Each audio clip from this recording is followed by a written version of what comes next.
ഇത് ഇടയ്ക്കിടയ്ക്ക് വല്ലപ്പോഴും ഒക്കെ ഒന്നുമല്ല. കാരണം ഇതിൽ കുറച്ച് പ്രോട്ടീനും കൂടി കൂടുതലുള്ള സാധനമാണ്. വെറും സാധനമല്ല, കുറച്ച് പ്രോട്ടീൻ കണ്ടൻറ്റൊക്കെ കൂടുതലുള്ള സാധനമാണ്. നല്ല സാധനമാണ് ഈ പ്രോട്ടീൻ.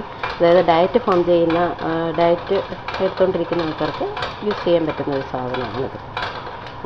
അപ്പോൾ ഇതിൻ്റെ പേര് ശരിക്കും ഇവിടെ ഇവർ കടയിലും ഒക്കെ രാജ്മ എന്നാണ് പറയുന്നത്. വേറെ എന്തെങ്കിലും പേരെന്തോ ചോദിച്ചാൽ ശരിക്കും പറഞ്ഞാൽ എനിക്കറിയില്ല. ഉള്ള കാര്യം ഞാൻ പറയാം. അപ്പോൾ എന്നിട്ട് നമുക്ക് അതിനകത്തോട്ട് അരപ്പരച്ച് വെച്ചേക്കുന്നത് കേട്ടോ. ഇതിനകത്ത് വെളുത്തുള്ളി കുറച്ച് ഏറെ ഞാൻ ചേർത്തിട്ടുണ്ട്.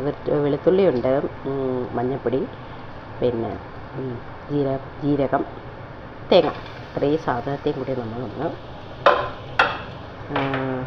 ഇതാക്കിയതാണ്. കുറച്ച് വെളുത്തുള്ളി ഏറെ ഞാൻ ചേർത്തിട്ടുണ്ട്. വെളുത്തുള്ളി ഏറെ ചേർത്തെന്ന് പറഞ്ഞാൽ എന്ത് പറഞ്ഞാൽ ഈ പയർ ഐറ്റംസ് നമ്മുടെ വയറ്റിൽ ചെല്ലുമ്പോഴുള്ള ഏറ്റവും വലിയ കുഴപ്പമെന്ന് പറയുന്നത് അത് ഗ്യാസ് ഫോം ചെയ്യും. എല്ലാ ഗ്യാസ് ഫോം ചെയ്യുന്ന സാധനമാണ് ഈ പയർ ഐറ്റംസ് എല്ലാം. ഇതിപ്പോൾ ദേ മഞ്ഞ കളറിൽ ഇരിക്കുകയായിരുന്നു. ഇനിയിപ്പോൾ ചുവന്ന കളർ വല്ലതും വേണമെന്ന് വെച്ചാൽ ചുമന്ന കളർ വേണമെന്ന് അല്ല, എരി നല്ലവണ്ണം വേണമെന്ന് തോന്നുവാണെങ്കിൽ മാത്രം നമുക്ക് ചേർത്താൽ മതി. ഓക്കെ, ഇപ്പം ഞാൻ മുളക് പൊടിയൊന്നും ചേർത്തിട്ടില്ല. ശരിക്കും പറഞ്ഞാൽ പച്ചമുളകും ചേർത്തിട്ടില്ല. വേണമെങ്കിൽ നമുക്ക് കുറച്ച് മുളക് പൊടി ആഡ് ചെയ്ത് കൊടുക്കാം. അപ്പോൾ ഇതിനെ ഞാൻ അതെ ഫുള്ള് അങ്ങോട്ട് കമത്തി കൊടുത്തു. അവിടെ എവിടെയൊക്കെ ഇരിപ്പുണ്ട്.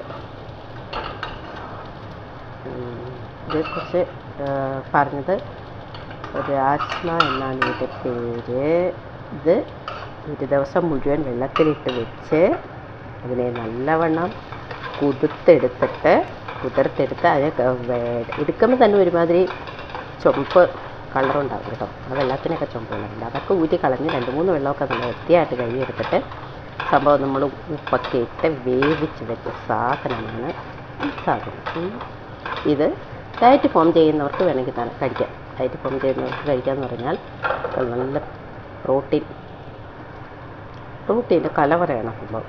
പിന്നെ ഉപയോഗിക്കുമ്പോൾ അത്യാവശ്യം അറിഞ്ഞിരിക്കേണ്ട കാര്യമെന്ന് പറഞ്ഞാൽ ഏത് ബീൻസ്, പയർ, ഇങ്ങനത്തുള്ള ഏത് സാധനം നമ്മൾ കഴിച്ചാലും അതിൽ കുറച്ച് ഏറെ വെളുത്തുള്ളി യൂസ് ചെയ്യുക. കാരണം വെളുത്തുള്ളി യൂസ് ചെയ്യുമ്പോൾ അത് നമുക്ക് ക്യാൻസറിനെ നമ്മളെ പ്രൊട്ടക്റ്റ് ചെയ്യുന്നതിപ്പോൾ തന്നെ നമ്മുടെ വയറ്റിൽ ഗ്യാസ് ഭയങ്കരമായിട്ട് ഫോം ചെയ്യുന്നതിന് നമ്മളെ സഹായിക്കും. അപ്പോൾ നിങ്ങൾക്ക് വീഡിയോ ഇഷ്ടപ്പെട്ടെങ്കിൽ നിങ്ങൾക്ക് എരിവ് വേണമെങ്കിൽ എരിവ് ചേർത്തോണം കേട്ടോ. ഇവിടെ എരിവ് കുറച്ച് ഉപയോഗിക്കുന്നതുകൊണ്ട് ഞാൻ മുളക് പൊടി, പച്ചവെള്ളം ഒന്നും ചേർത്തിട്ടില്ല. ഞാൻ ഇന്നൂടെ എരി നോക്കിയിട്ട് വേണമെങ്കിൽ എനിക്ക് മുളക് പൊടി ചേർക്കണമെങ്കിൽ ഞാൻ ചേർക്കും. നിങ്ങൾക്കും വേണമെങ്കിൽ നിങ്ങളും ചേർത്തോ. അപ്പോൾ നിങ്ങൾക്ക് ഈ വീഡിയോ ഇഷ്ടപ്പെട്ടാൽ പിന്നെ സബ്സ്ക്രൈബ് ചെയ്യുക, ലൈക്ക് ചെയ്യുക, കമൻറ്റ്സ് പറയുക. Okay, by.